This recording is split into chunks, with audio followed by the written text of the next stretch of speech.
Our boots were on the feet of the guys, mostly guys, by the way, that built the St. Louis Arch, that built the Brooklyn Bridge, Big Dig in Boston. I mean, this is our core business. This is 70% of our business, roughly, is the work boot business, and so we've been doing that for a very long time. Since 1905. Charles Beckman started the company. We are the #1 boot supplier for World War I, #1 boot supplier for World War II. We are, as Aaron alluded to, we're still privately held, and so where we make decisions, it's really a joy that we make decisions for the long term. Rarely do we make a decision around the quarter or some earnings discussion, et cetera. And I will say, having worked mainly in marketing and public side organizations, it's awesome. It is awesome to be making the decisions for the right reasons, rather than trying to fabricate a number or ever make something happen. When I started 5 years ago, so I've been there 5 years, this was something I actually wrote down, the essence of which I wrote down 5 years ago, which is how do we better serve a more diverse, youthful consumer while not disenfranchising our core. And this is literally, if the marketing group holds on to something, this is probably tattooed across the foreheads, on most of them. Because this is a challenge that we deal with every day. And it's easy to say this, a lot of brands actually, I think, are going through a lot of this transitional pieces right now. But it actually truly is fundamental to our challenge, which is we sell a lot of work boots, a lot of heavy duty, heavy leather, stitched down, welt stitched down work boots to a lot of guys. But the profile of that next generation is very different. They want a lighter weight boot. It's a lot more diverse. It's a lot more females in the workforce today. It's a much different consumer in terms of their expectations. And so the product is changing, but also how we market is changing. A lot of what we do in terms of how we want to reach that next generation consumer has really changed in the last couple of years for us. Are we customer obsessed? And I will tell you today, friends, Minneapolis community here, we're not always customer obsessed. We still think a little bit too like a manufacturer at times. We still think a little bit too much like a retailer at times. We actually don't put the customer always at the forefront of our discussions, but that is changing really rapidly right now. We're having far more conversations about what their needs and wants are and how they want to interact with us. So if we believe we need to be consumer focused, then the question is, what do they care about? What does the consumer care about? And we've really started to tap into, I think the best brands are really addressing culture in a meaningful way. And this is going to be the balance of my talk here for the next 20 minutes or so. So the question is, if that's true, then what can Red Wing do? What is Red Wing's position? What's our thing? What's our thing that we can take a role in? What's our thing that we can actively participate and play in? And we started digging around, this is about probably 3 or 4 years ago now. And what we realized is that the skilled trades today are in dire need of new people to go into the skilled trades.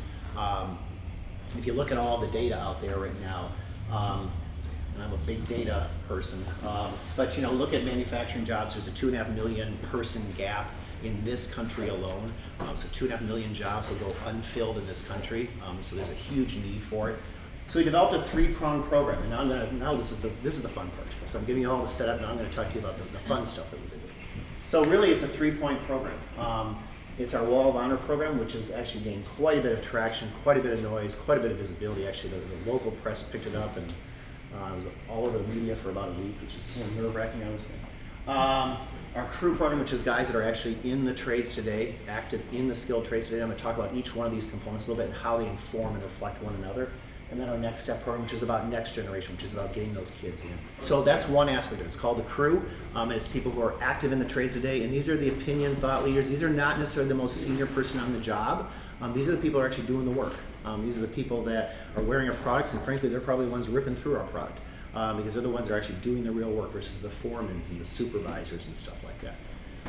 The next piece of our program is really our Wall of Honor program. And this, we feel like we have an obligation and a responsibility to really respect and pay homage to those folks who are probably in the twilights of their career, in the twilights of their career. These are people who are probably about to retire, have done some of their best work, and probably are the foremans and the supervisors. And we think we have an opportunity to pay respect to those folks, because if we do that right, the business need here, we will know that they will help influence kind of next generation consumers as well. This is one of the stories, though, that I heard literally within a week, and I'm like, no shit, you gotta be kidding me. So this is at the Excel Energy Eye Center. This is Tom McCarthy, and Tom McCarthy passed away in 1999. This article is from the Star Tribune, probably about 94. And I've told this story literally 1,000 times. But Tom was a part of the pipe fitting organization, local union over in St. Paul, and this was his last job that he was going to help build the Excel Energy Ice Center before he kind of retired. And he had huge love for us, huge love for Red Wing shoes, and so to pay homage and reflection to our brand, his boots today, you can take this home and share it with friends and family, are at center ice 6 feet under. So he took his boots off just as they were pouring the final layer of cement, put the boots under center ice with a note to his family. And so they're permanently enshrined, if you will, at center ice. I was like, what? I can't make this marketing. I just like unbelievable. And so when we announced our Wall of Honor, I get so built up over this. His whole family, he has 7 kids in St. Paul, and they all came down for the ceremony, and it was just a well of tears for like hours as they came down and went through saw the factory, and kind of saw what we were doing at Red Wing. So we introduced this program called The Next Step, which is really helping kids get into the trades program. And this is still a little bit early days, so we're still working through this one right now. But fundamentally, we've been doing it actually about a couple years, but it's been smaller. And this is where all these programs now come together. What you're seeing here, this will be 2 years ago this fall, which is hard to believe. As part of bringing that crew to town, so these are the really active guys, we brought them into Red Wing High School. And for those kids that probably don't know what they want to do in life, they're really at a crossroads. They feel like the society and their parents are telling them they should go to college, but yet they know that it may not be the right thing for them, and yet they don't trust their teachers, right? It's just a teacher.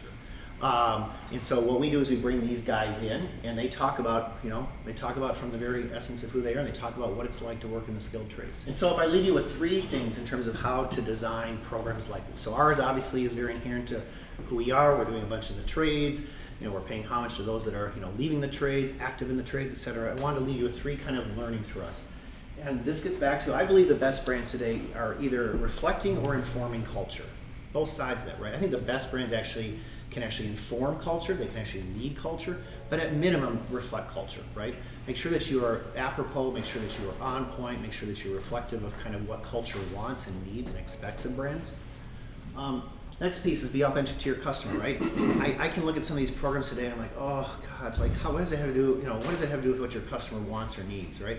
What we're doing is very germane to what our customer, what our consumer wants and needs, right? We're not creating some program, I don't know, donations for kids or something like, or elementary kids or whatever. It's like, well, that's not who we are. I mean, it'd be totally inconsistent with who we are. So being authentic to what our consumer wants and needs, and align with the business needs. So to me, there's a piece about culture, there's a piece about your consumer, and there's a piece about the business itself. And I think that's kind of the recipe in terms of how we've looked at how do we actually develop programs like this. So that's our 3-point program. It's about the crew, who are people who are active in the program today, and they're active in the trades. It's about people on the Wall of Honor who have built, that we believe we have a responsibility to respect those people. And the next step, which is about people who will build. So we look at it as a narrative of our building, have built, and will build, if you will. And one last thing, I want to connect this back to the company purpose too. So this is our mission statement that Mark Erdahl authored, our CEO authored about 5 years ago. And it's to be a great company that makes a difference in people's lives. And if Mark were here right now, he would spend an hour telling you exactly every nuance to that statement, how we came up with that statement. But my point is all this connects back to that. And so that's an important part of actually how we believe our responsibilities even in